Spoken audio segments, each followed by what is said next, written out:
Assalamualaikum warahmatullahi wabarakatuh.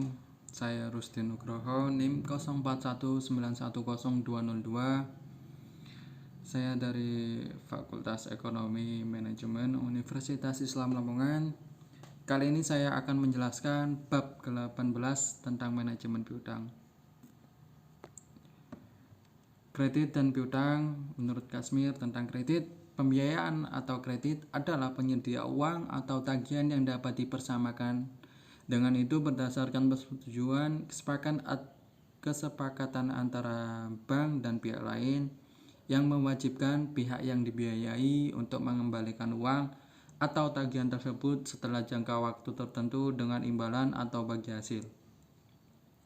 Sedangkan menurut Mulia, piutang adalah hak klaim atau tagihan berupa uang atau bentuk lainnya kepada seseorang atau suatu perusahaan yang akan diterima dalam bentuk kas. Syarat penjualan kredit. Syarat penjualan kredit mencakup 3 unsur yang berbeda, yaitu jangka waktu kredit, potongan tunai, dan periode potongan. Analis kebijakan kredit. Menurut Johan, penilaian kredit adalah suatu kegiatan pemeriksaan, penelitian, dan analisa terhadap kelengkapan, keabsahan, dan kelayakan berkas, surat, atau data permohonan kredit calon debitur hingga dikeluarkannya suatu keputusan apakah kredit tersebut diterima atau ditolak. Fungsi analis kredit sebagai dasar bank dalam menentukan suku bunga pinjaman dan jaminan yang harus dipenuhi oleh pelanggan, syarat untuk pengendalian risiko yang akan dihadapi bank, persyaratan dan fasilitas kredit atau struktur jumlah kredit, periode kredit, tujuan kredit, dan sebagainya. Sebagai pertimbangan bagi pemimpin atau direktur bank dalam proses pengambilan keputusan sebagai alat informasi diperlukan untuk evaluasi kredit. Aspek penilaian analisis kredit.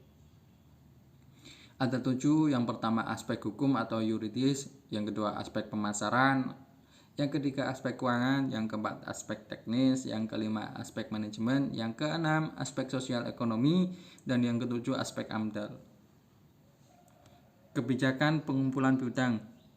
Kebijakan kredit dalam pengumpulan piutang menurut Sartono mencakup beberapa keputusan. Yang pertama, kualitas akun. Yang kedua, periode kredit. Yang ketiga, potongan tunai. Yang keempat, persyaratan khusus. Dan yang kelima, tingkat pengeluaran untuk pengumpulan piutang. Apabila pelanggan terlambat untuk membayar tagihannya, maka perusahaan harus mengambil tindakan nyata untuk menyelamatkan kredit tersebut agar tidak macet.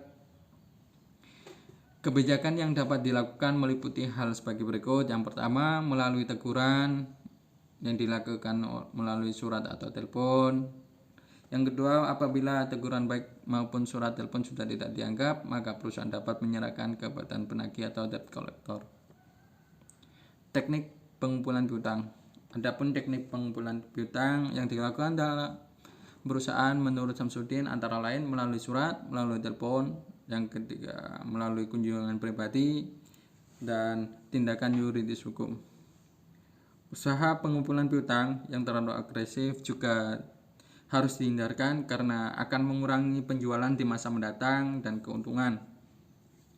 Langganan akan berpindah ke pesaing perusahaan yang lebih mudah.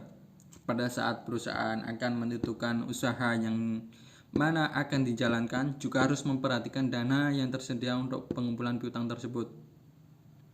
Perusahaan yang telah menjalankan kebijakan kredit dan pengumpulan piutang dapat melakukan evaluasi calon langganannya yang baru dengan mendasarkan pada cara-cara yang telah digunakan. Itu saja yang dapat saya sampaikan. Kurang lebihnya mohon maaf. Wassalamualaikum warahmatullahi wabarakatuh.